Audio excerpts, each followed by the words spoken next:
Je collabore avec un IPA depuis un peu plus d'1 an, puisque je ne connaissais pas la fonction d'IPA avant d'arriver au foyer de vie du Bois Moka. Et je collabore avec lui quotidiennement parce qu'en fait il intervient au foyer 1 fois par mois environ pour voir les résidents. Et c'est en fait le partenaire principal avec qui on peut échanger sur les pathologies, les résidents, et il fait le lien aussi avec le centre hospitalier spécialisé de La Roche. Pour moi, c'est un partenaire très important, voire même principal.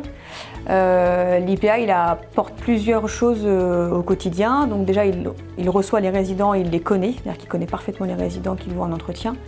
Il connaît le foyer de vie du Bois Moka et comment il fonctionne. Il a la connaissance forcément du centre hospitalier spécialisé, voilà, donc il fait vraiment le lien entre les deux structures.